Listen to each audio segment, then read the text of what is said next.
Bom, pessoal, bom dia a todos. Então, na aula passada, a gente introduziu o vetor de deslocamento elétrico e sua conexão com o campo elétrico. Falou sobre a lei de Gauss, tanto em termos de E quanto em termos de D.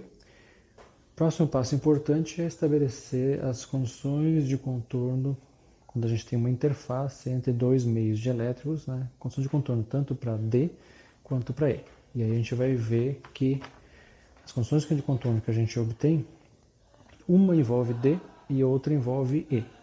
E aí, isso na verdade é um problema por causa que a gente não tem duas condições de contorno para D ou para E. Elas são condições um para um e um para outro. Isso significa que, na verdade, para um problema em que ambos apareçam, né, a gente vai ter que trabalhar com os dois. Né? Então, isso complica um pouco mais as coisas do que era anteriormente, no caso, né, de materiais condutores ou vácuo. Tá? Então, vamos lá.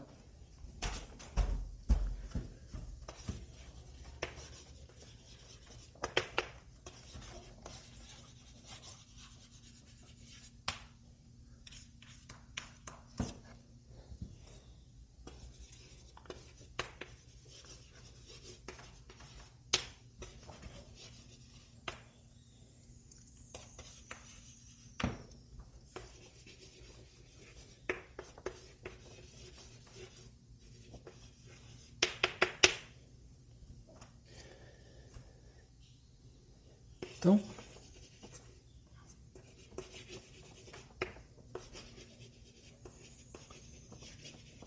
a gente vai ter uma interface, né, uma superfície que separa, né, que distingue dois meios dielétricos.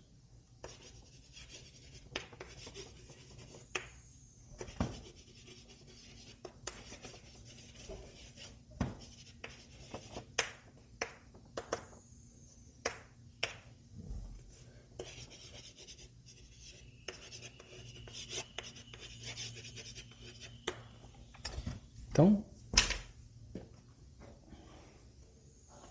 a gente vai ter lá uma superfície, né, superfície S.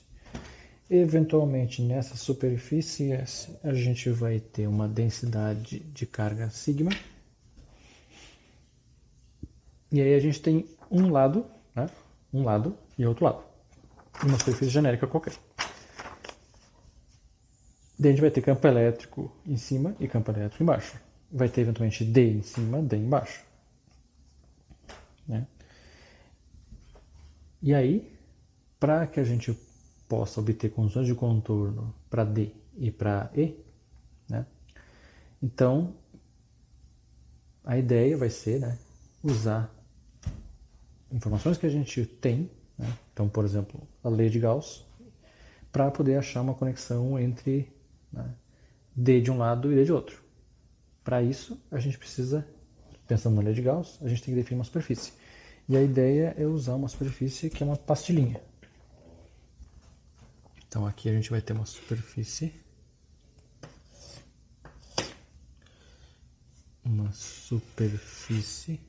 né? E essa superfície eventualmente corta, a superfície gaussiana corta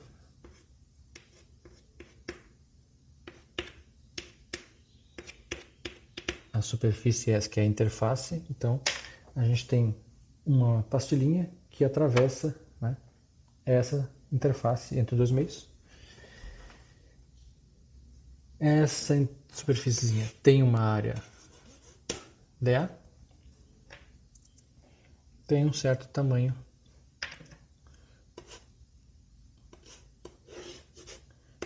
L, e na verdade a gente vai querer L indo para zero. De um lado a gente tem uma normal a essa superfície, que tem também um campo D1. Do outro lado, né,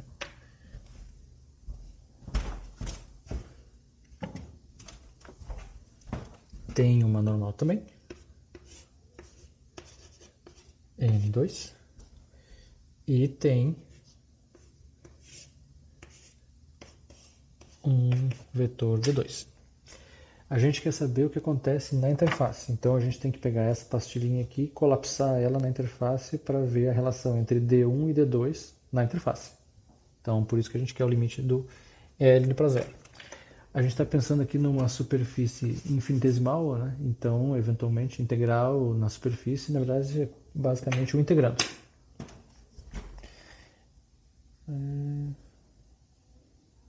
Esses são os elementos importantes. Pode ter uma densidade de carga superficial, carga livre aqui então nessa superfície. Pode ter inclusive uma densidade de carga de polarização.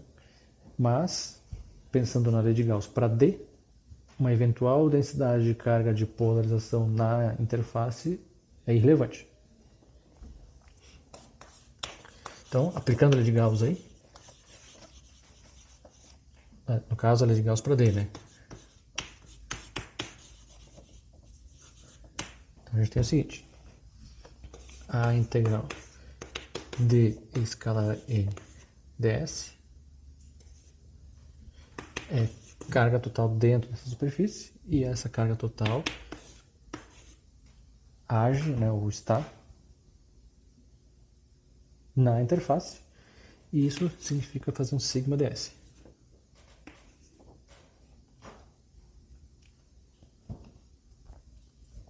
Bom, a gente tem três superfícies ali, uma tampa 1, uma tampa 2 lá embaixo e a lateral. Então, D1 escalar N1, DA1, D2 escalar N2, DA2, mais na lateral,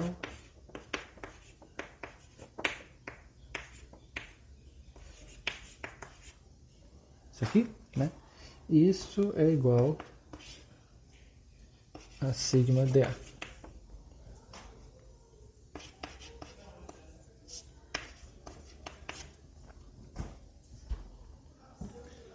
Em S. Né? Bom, a gente quer o limite porque a gente quer o limite L indo para zero, porque a gente quer justamente relacionar D1 com D2 e isso só vai acontecer na interface.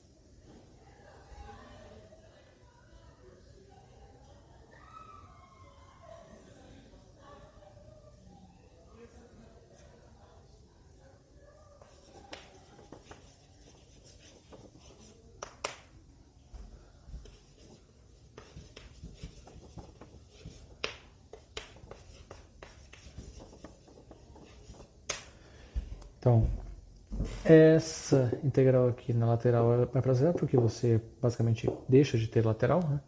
E a gente vai ter o seguinte, D1 escalar N1 dA mais D2 escalar N2 dA, né? E isso é igual a sigma dA. Então, a gente cancela os dAs. E aí, a gente tem que, uma vez que você colapsa, né? N2 é menos N1.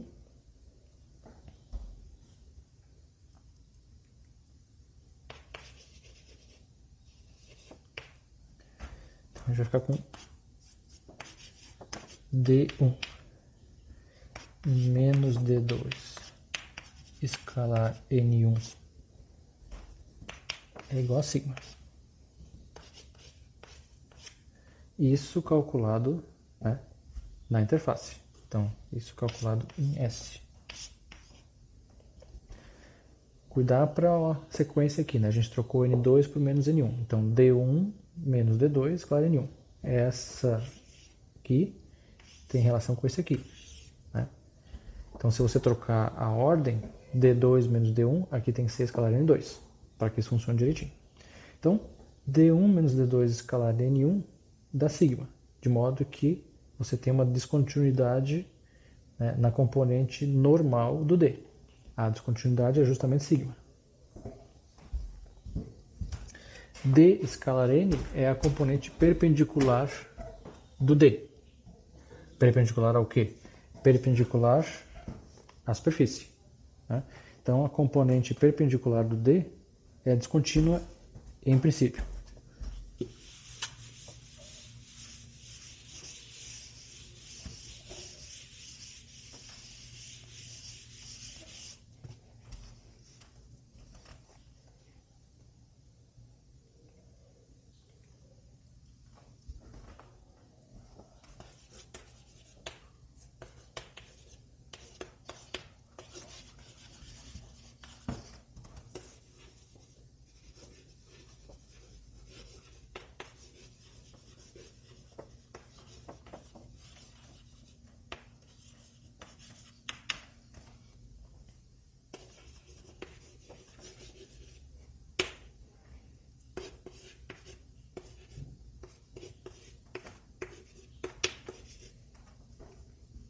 Então,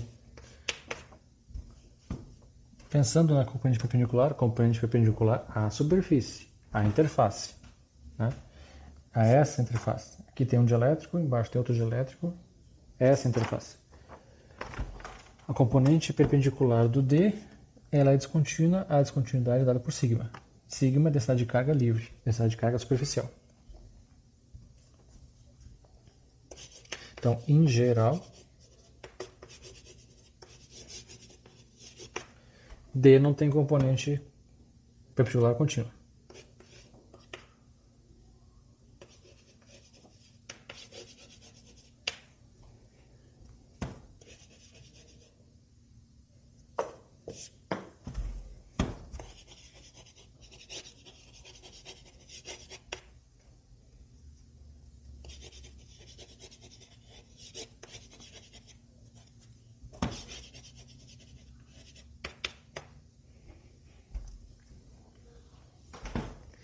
E aí, se você estiver usando N2 ao invés de N1, então basicamente, né, o que acontece é que N1 é menos N2, com som de menos você troca essa ordem, vai ficar D2 menos D1, escalar N2 na superfície é sigma. Tá? Então, basicamente a mesma expressão, só lembrar que o D que você coloca aqui define a normal que você coloca aqui, do lado da normal. Né? Então, N1 é a normal para o meio 1, né, que entra no meio 1. Bom, então aqui a gente tem uma condição de contorno para D, no caso para a componente perpendicular do D. Agora a gente vai obter uma condição de contorno para o campo elétrico. Né? Então precisamos de outra figura.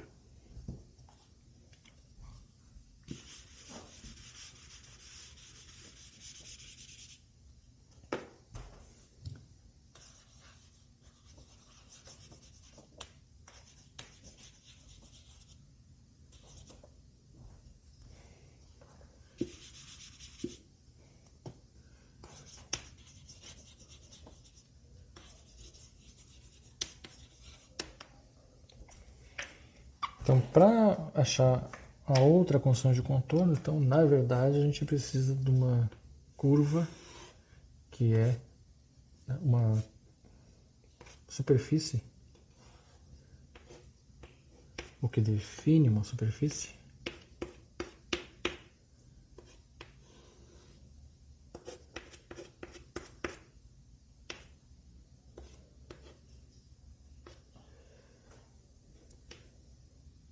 e essa curva é uma curva que é orientada. Então, a gente não precisa de normais nesse caso, mas a gente precisa de vetores tangentes. Então, aqui a gente vai ter um vetor que a gente vai chamar de dl1, e aqui vai ter um campo elétrico E1. Da mesma forma que antes, aqui a gente tem um tamanho L que a gente vai fazer para 0. Então ali em cima a gente tem um dl1, aqui embaixo tem um dl2.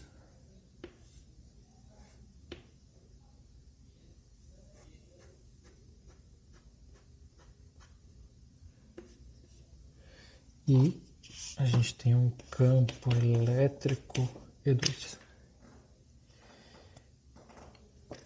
E aqui a gente tem pontos, por exemplo, A, P, C e F. Então a gente tem uma superfície e um circuito retangular colocado assim, né? Num meio você tem um vetor dl1, no outro meio tem um vetor dl2. Na verdade, um é oposto ao outro, né? De um lado você tem um campo elétrico E1, do outro lado tem um campo elétrico E2.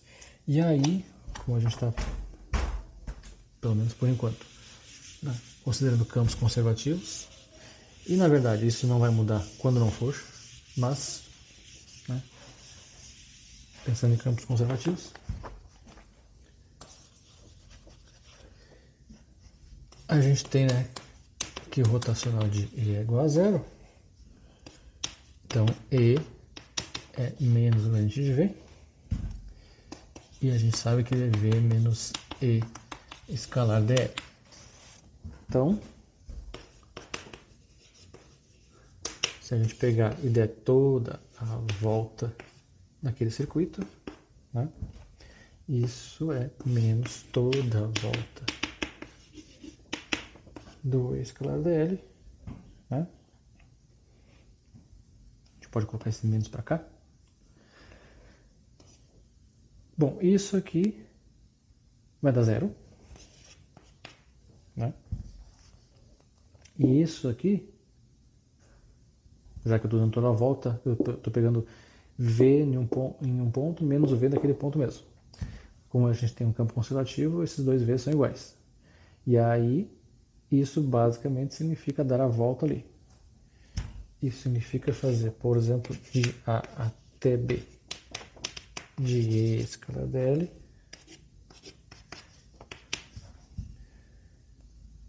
mais B a C de E escalar dl,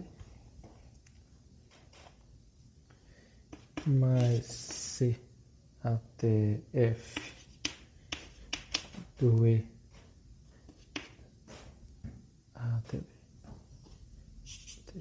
aqui, B a C, E2, lateral, lateral, lateral, lateral, mais F a E1 escalar dl1.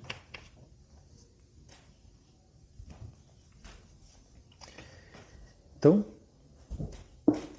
de A até B, B até C, C até F, F até A, né? De A até B e de C até F a gente tem integrações feitas nas laterais. A gente vai fazer o limite, né? L indo para zero de novo.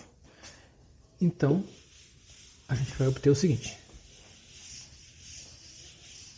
Veja que a gente tem que o rotacional de E é igual a zero, mas a gente não sabe quanto é que vale o rotacional de D. Porque justamente a gente falou na aula passada, né, sobre o rotacional de P, que em princípio não é zero.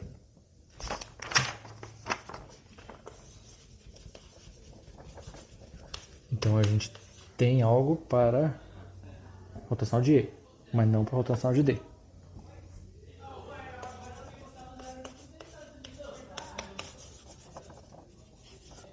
Então a gente vai ficar com o seguinte. Essas duas integrais aqui vão para zero. E essas aqui vão nos dar o seguinte, né?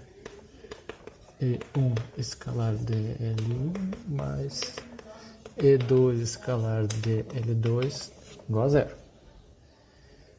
Mais dl1 igual a menos dl2.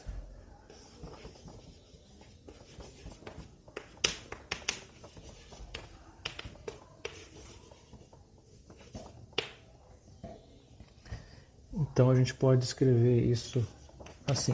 E1 escalar dl1 igual a E2 escalar dl1.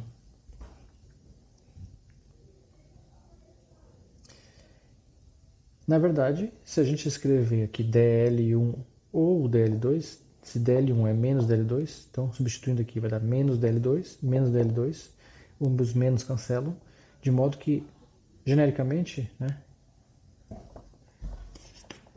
a gente precisa fazer o produto escalar com um DL qualquer, desde que seja o mesmo dos dois lados.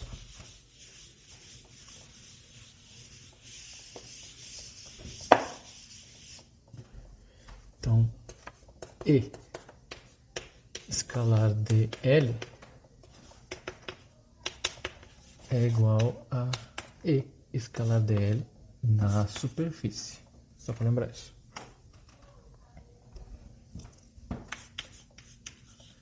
Ou, já que E escalar dl, né, é a projeção de E em cima de dl e dl é tangente à superfície, então isso significa que a componente paralela é igual. Então a componente paralela ou a componente tangencial, que é a mesma coisa, né? A componente tangencial do campo elétrico na superfície ela é igual.